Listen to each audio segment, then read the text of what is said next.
नमस्कार साथियों, स्वागत है आपका 4 पीएम पर। मैं आपके साथ हूँ रत्नेश पांडे। साल 2024 नीतीश कुमार एनडीए गठबंधन के साथ लोकसभा का चुनाव लड़ते हैं। उनके 12 सांसद जीते हैं। 12 सांसद तो जीतते हैं। पिछली बार की तुलना अगर की जाए 2019 की, तो उनके 4 सांसदों की कमी रह गई। लेकिन ये कमी नीतीश कुमार ने अपने लोकसभा सीट पर, जो विधानसभा का जो सर्वे था उस पर किया गया, तो वो भारतीय जनता पार्टी से ज्यादा दिखी। नीतीश कुमार को इससे बहुत प्रशंसा मिली और नीतीश साल 2025 के चुनाव की तैयारी की तरफ बढ़ गए। भारतीय जनता पार्टी से लगातार ये दबाव करवाते रहे कि हमारा जो सीट है इस बार आप बढ़ाइए, हम ज्यादा से ज्यादा सीटों पर लड़ना चाहते हैं। क्योंकि 2020 में जो गलतियां हुई हैं, तीसरे नंबर की पार्टी जनता दल यूनाइटेड बन गई है, उसे नंबर 1 की पार्टी भी बनानी है। देश भर के बाकी राज्यों में चुनाव की भी चर्चा होती है। झारखंड में भी आपने देखा, वहां पर भी नीतीश कुमार ने एक सीट ले ही लिया। इसके अलावा भी कई ऐसे राज्य हैं, लेकिन खास तौर पे नीतीश कुमार बीजेपी से ज्यादा सीट बिहार में चाहते हैं और इसी वजह से बीजेपी नीतीश कुमार पर चाप चढ़ाने के लिए प्रशांत किशोर के मार्फत कुछ बड़ी रणनीति तैयार कर रही है। क्या चल रहा है? भारतीय जनता पार्टी की रणनीति क्या है? क्या प्रशांत किशोर का सच में वो समर्थन कर रही है?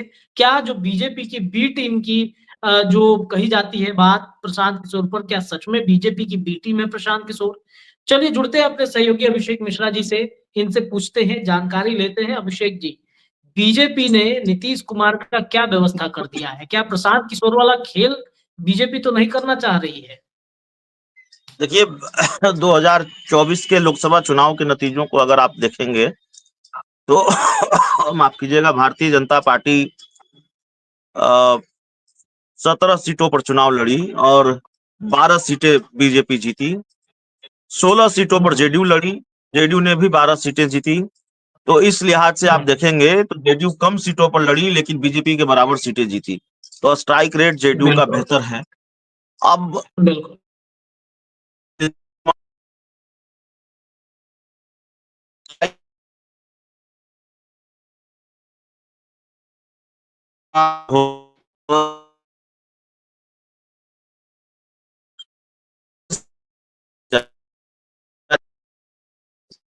पटनी चाहिए, ये कोशिश नीतीश कुमार की भी है कि भाई आपसे बेहतर हमारा स्ट्राइक रेट रहा है। पहले से नीतीश कुमार की महत्वाकांक्षा है कि 100-110 सीटों पर वो चुनाव लड़े। 120 की भी महत्वाकांक्षा है कि कम से कम इतनी सीटों पर वो चुनाव लड़े, इतनी सीटों पर बात बने। तो भारतीय जनता पार्टी जाहिर है नीतीश कुमार का प्लान समझती है, उनकी रणनीति समझती है और भारतीय जनता पार्टी ने नीतीश कुमार के स्ट्राइक रेट पर सर्जिकल स्ट्राइक कर दिया है। ये कहने का मेरा मतलब ये है कि भारतीय जनता पार्टी भारतीय जनता पार्टी ने वो इंतजाम किया है नीतीश कुमार के लिए कि वो स्ट्राइक रेट के दम पर बार्गेन न कर पाए, स्ट्राइक रेट का हवाला देकर बीजेपी से ज्यादा सीटें न मांग पाए। और प्रशांत किशोर बिहार के नए चिराग पासवान है नीतीश कुमार के लिए। प्रशांत किशोर ने माफ कीजिएगा, चिराग पासवान ने जिस तरह से नुकसान पहुंचाया नीतीश कुमार को 2020 के विधानसभा चुनाव में, भारतीय जनता पार्टी प्रशांत किशोर का इस्तेमाल उसी तरह से कर सकती है या कर रही है। आप देखेंगे कि प्रशांत किशोर की फायरिंग रेंज में बीजेपी के लोग कम ही होते हैं और प्रशांत किशोर बीपीएससी अभ्यर्थियों के मामले में अनशन कर रहे हैं, आंदोलन कर रहे हैं और निशाने पर नीतीश कुमार हैं। अब जाहिर है मुख्यमंत्री हैं तो निशाने पर नीतीश कुमार ही होंगे, लेकिन ऐसा लगता है कि इसके पर्दे के पीछे खेल कहीं और से है, पर्दे के पीछे खेल किसी और का है। और जो मेरी समझ है, मुझे लगता है एक बार पहले भी हम जिक्र कर चुके हैं, इस खेल में भारतीय जनता पार्टी शामिल हो सकती है। भारतीय जनता पार्टी नीतीश कुमार की बार्गेनिंग पावर को कमजोर करने के लिए ये मैसेज दे सकती है कि भाई आपके खिलाफ इतनी नाराजगी है, आपके खिलाफ इतना गुस्सा है, आपके नाम पर इतना भीषण आंदोलन हो रहा है आपकी सरकार के खिलाफ, तो जाहिर है इसका डैमेज कंट्रोल किया जाना चाहिए और आपको ज्यादा सीटें दे देंगे, ज्यादा रिस्क नहीं लिया जा सकता। खैर ये सब कहने की बात है, नीतीश कुमार मानेंगे नहीं। 110-120 सीट पर कम से कम नीतीश कुमार को 100 सीट तो चाहिए ही चाहिए, इससे कम पर वो नहीं मानने वाले हैं।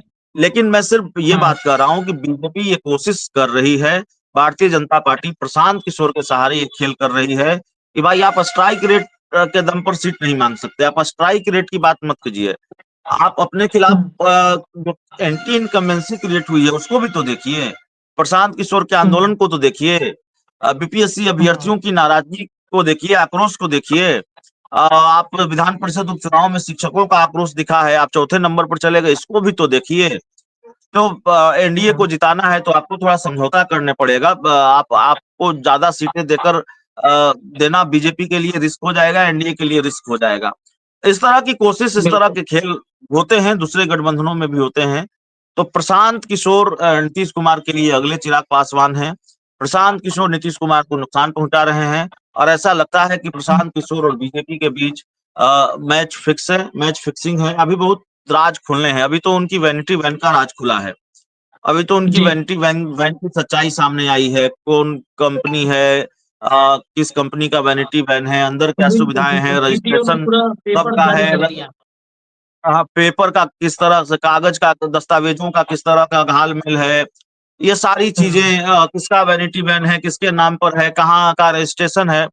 लेकिन प्रशांत किशोर को लेकर अभी और खुलासे होंगे, प्रशांत किशोर का जो असली चेहरा है वो भी सामने आएगा। प्रशांत किशोर किसकी हवा पर टाइट हो रहे हैं ये भी सामने आएगा। प्रशांत किशोर को बीजेपी का संरक्षण प्राप्त है कि नहीं है, वो बीजेपी की बी टीम है कि नई टीम है, ये सब कुछ भी सामने आने वाला है। लेकिन मेरा ख्याल है कि भारतीय जनता पार्टी यही खेल प्रशांत किशोर के सहारे नीतीश कुमार के साथ कर रही है कि उनकी बार्गेनिंग पावर कम हो, उनको ये बताया जा सके कि भाई देखिए 2020, 2015, 2010 वाली स्थिति नहीं है, अब आपके खिलाफ एंटी इनकम्बेंसी है, आपके खिलाफ आंदोलन हो रहा है, तो सिर्फ स्ट्राइक रेट के सहारे आप सीटों की बार्गेनिंग नहीं कर सकते। जी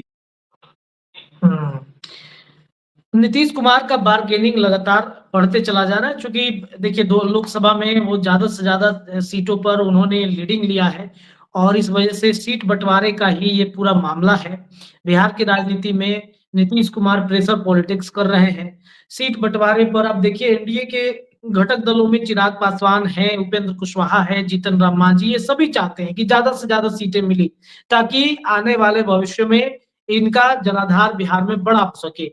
तो इसी वजह से नीतीश को चिंता है कि शायद उनकी सीटें कम कर दी जाएगी और इस वजह से भारतीय जनता पार्टी पर लगातार वो दबाव बना रहे हैं सीट बंटवारे को लेकर। इसके पूर्व में हमने अपने सहयोगी से ये चर्चा किया था कि नीतीश कुमार दिल्ली जा रहे हैं और वो दिल्ली जाना, इंडिया गठबंधन के नेताओं से मुलाकात करने की बातचीत कहना, ये सब एक पैटर्न है दबाव की राजनीति का। तो नीतीश कुमार और दबाव डालने के लिए Bharatiya Janata party surgical strike Prashant Kishor के मार्फत कर सकती है, ऐसी चर्चा अब चल रही है। हमारे सहयोगी ने बताया इस विषय पर। फिलहाल इस चर्चा में इतना ही, लेकिन ये चर्चाएं बिहार के राजनीतिक गलियारे की 4 PM पर लगातार जारी रहेंगी। आपकी नजरें 4 PM पे होनी चाहिए। बहुत बहुत धन्यवाद।